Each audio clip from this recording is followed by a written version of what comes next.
All right, guys, for 10.2 lesson, we're talking about arc length and sector area. Okay, I'm going to go quickly, so make sure that you pause and rewind if you need to. The first thing we're going to talk about is your arc length. Your arc length is going to be a portion of the circumference of a circle. Okay, my handwriting's probably going to be a little sloppy too, and I'm sorry. The circumference is just going to be that circle, that black line right here that makes the circle. Okay, so we're looking at just a little portion of it. And instead of reading all this, I'm just going to go ahead and fill in our proportion. This section is going to be all about proportions and following this formula. Your arc length is going to be a proportion. It's going to be a ratio of your arc length to your circumference equal to your central angle, which we'll learn later can also be the measurement of the arc. You have arc length, and then you have a measurement that's going to be in degrees. We'll see that later. And this will always be over 360 degrees. At 360 will always be there. So the first thing we look at example number 1 is we want the exact length. So what this means is, again, leaving it in terms of pi. We're wanting arc EF. We're wanting this guy right here. So let's go ahead and set up what we've got. Well, here we see that our radius right here is going to be 6. I know that I'm going to need circumference, so I like to find my diameter too, double it to 12, so I can use an easier formula. So when we set up that ratio, we're going to have our arc length. Well, that's what we're looking for. So there's our x. Over our circumference, which our circumference, I'm just going to use the pi times diameter, is equal to your central angle, which is going to be right here, 120 degrees over 360 degrees. So when we simplify this, we're going to have x over, well, your circumference is going to wind up being 12 pi is equal to, I always suggest simplifying this. We could cancel out those zeros, and we have 12 over 36, which is going to simplify down to 1/3. This helps out whenever we do our cross multiplying. Here we're going to have 3x is equal to 12 pi times 1. So all we have to do is add 12 pi. It makes it easy. Then we'll divide both sides by 3. X is going to come out to, well, I'll write it as arc x, which is your arc EF, is going to be equal to 12 divided by 3. We can't do anything with that pi. That pi is going to stay there. We're going to wind up with 4 pi. Okay, that's all we're doing there. Example number 2 here, we're going to find the length of LM. So here, length of LM, so we are looking for arc length, but this time we're going to round to the nearest thousand, so we will plug into our calculator, okay, which we should have seen how to do with our circumference and area. So here we first need to figure out, okay, well, when we set up a proportion, we're going to need this central angle, which will be the same degree measurement as this arc. Now, length is not going to be degrees, but arcs have measurements in degrees and in lengths. So here I have all of this as 300. So all I do is I take the full 360, subtract that 300, and I find out this will be 60 degrees. The measurement in degrees is 60, so is the central angle, which we'll talk about in another lesson.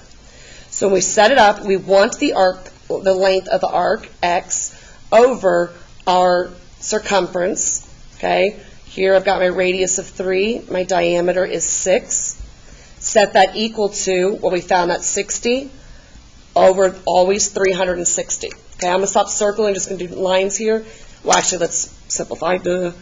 We got x over our diameter of 6, so our circumference is 6 pi, equal to, simplify this out, we end up with 6 over 36, so we get 1 over 6. Okay, so here we're going to cross multiply here, get 6x equal to, yay, we get to multiply by a 1, so 6 pi. So what's going to end up happening here is we're going to divide both sides by that 6, and we find out they both cancel out. So what ends up happening is x is just going to equal that pi. Well, we wanted it rounded, and when we round pi to the nearest hundredth, this is that what you guys are used to seeing from junior high. Your arc LM is going to be equal to simply 3.14. Okay. Next page, we're going to talk about sectors and sector area. Your sector is going to be an area of this circle that's going to be bound by 2 radii. Radii is plural for radius. Okay, so it's going to be bound by two radii, and it's intercepted arc, meaning the arc that creates it, basically a piece of, like a piece of pie or a piece of pizza. Your ratio for this one is going to be the sector area, ratio of your sector area to your area, your circle area now, okay? Since we're dealing with area, we need the area. And then the same thing's going to happen on the right side. We're going to have that central angle over 360. So the right side does not change.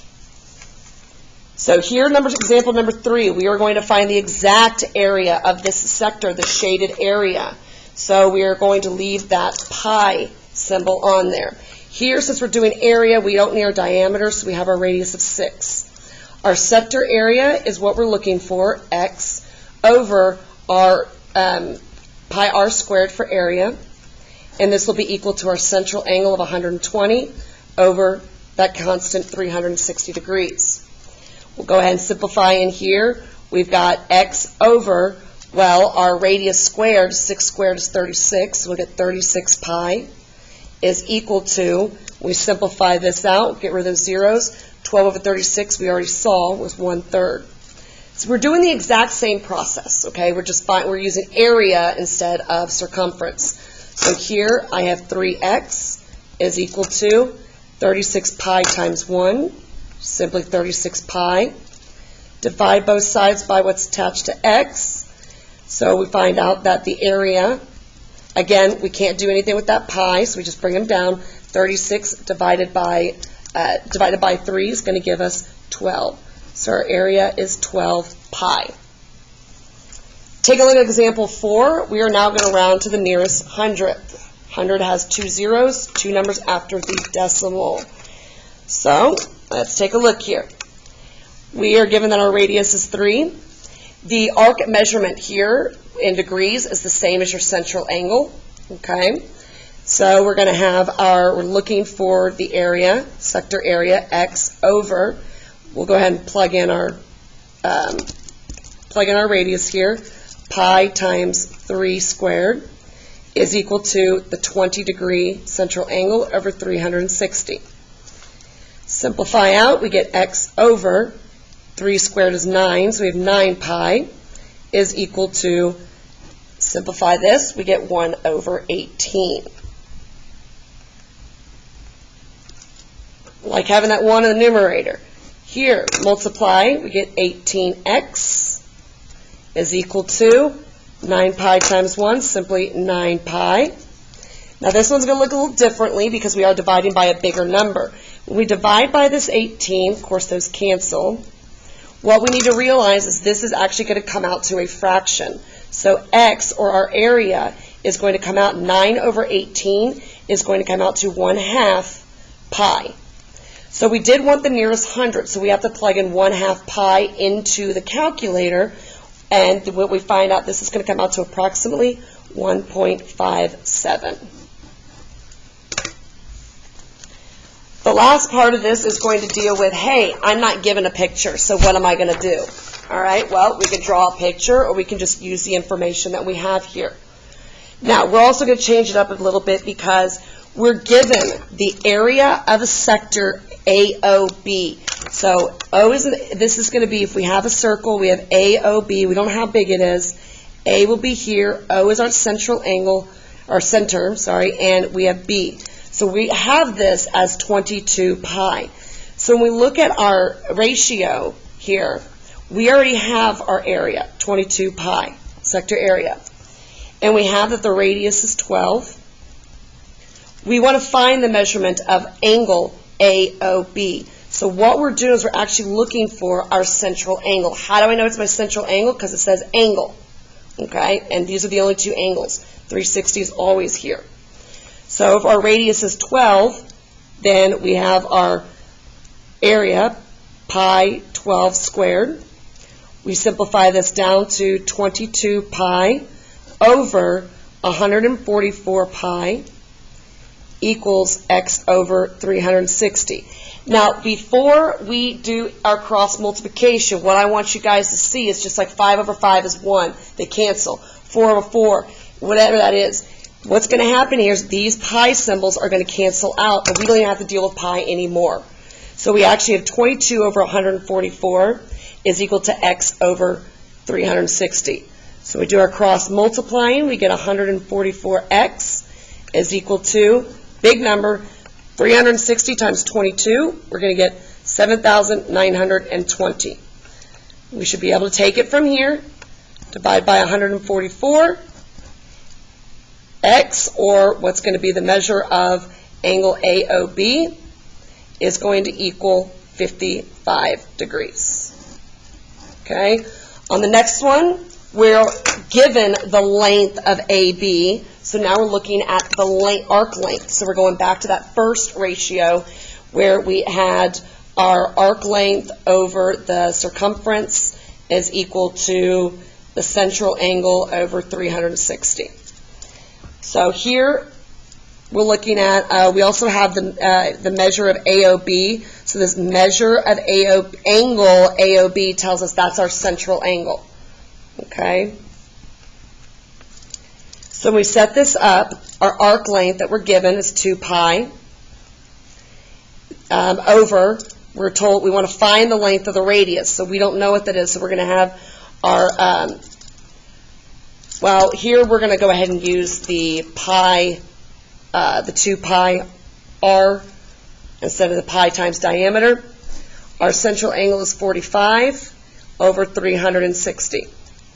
So I need you guys to take a look at the left-hand side because a lot of stuff's going to cancel out, and this is actually going to end up being a really easy cross multiplication. We already know these pi's are going to cancel out. Okay, it gives us 1 over 1. So technically this is going to be a 1 over 1. The 2's are also going to cancel out, giving me a 1 over 1. So up here at the top, the reason I did this so you understand, it's a 1 over 1, 1 over 1. 1 times 1 is on top. So we still have a 1 up here.